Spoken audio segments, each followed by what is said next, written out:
ஈரோடு நித்யா சமையலில் தேங்காய் சட்னி கொஞ்சம் டிஃப்ரெண்ட்டாக ட்ரை பண்ணி பார்க்கலாமா? வெங்காயம் கொஞ்சம் தொளிச்சுக்கோங்க, பொட்டுக்கடலை எடுத்துக்கோங்க, ஜீரக மிளகு, மிளகாய், உப்பு, புளி, தேங்காய் இது மட்டும் இருந்துச்சு அப்படின்னா நம்ம தோசைக்கு அருமையான ஒரு சட்னி ரெடி பண்ணலாம். ஃபஸ்ட்டு கடாய் அடுப்பில் வச்சு எண்ணெய் ஊற்றிக்கோங்க.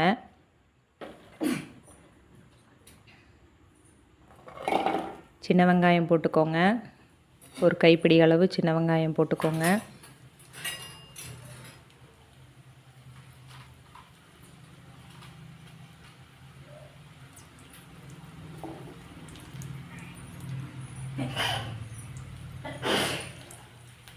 நல்லா ஹை ஃப்ளேமில் வச்சு அதை நல்லா ஃப்ரை பண்ணுங்கள்.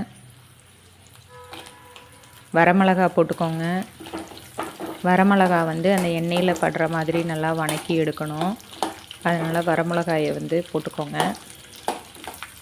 வெங்காயம் சைட் பை சைடாக வணங்கட்டும், மிளகாயும் வணங்கட்டும். புளி போட்டுக்கோங்க.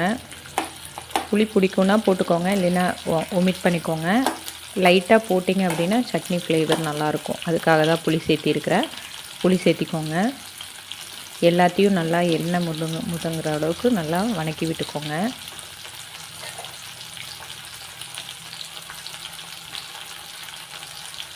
அந்த வெங்காயம் வணங்குற அளவுக்கு எண்ணெய் விட்டிங்கன்னா போதுமானது. ரொம்ப அதிகமாகவும் எண்ணெய் விடாதீங்க, சட்னி ஒரு மாதிரி வளவளன்னு போயிடும். அதனால் வெங்காயம் வணங்குற அளவுக்கு எண்ணெய் விட்டிங்கன்னா போதுமானது.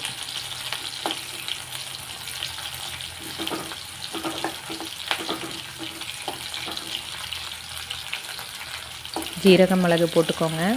வெங்காயம் ஒரு அரை இது வணங்கினதுக்கப்புறம் ஜீரக மிளகு போடுங்க.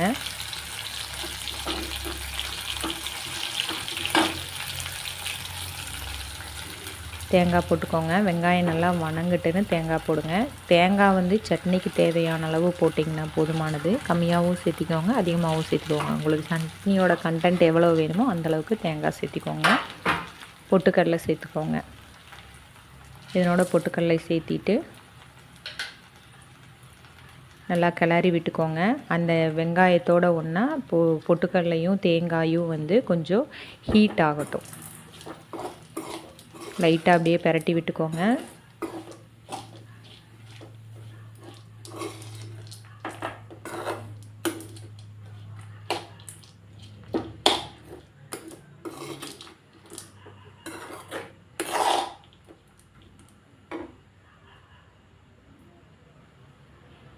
உப்பு சேர்த்திக்கோங்க.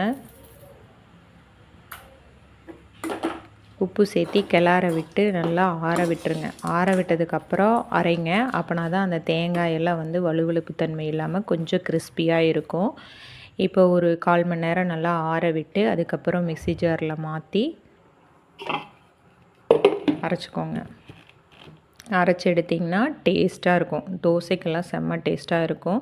சாப்பாட்டுக்கும் நல்லாயிருக்கும். இது ஒரு தாளிப்பு கொடுத்திங்கன்னா இன்னும் அருமையாக இருக்கும். செஞ்சு பாருங்கள்.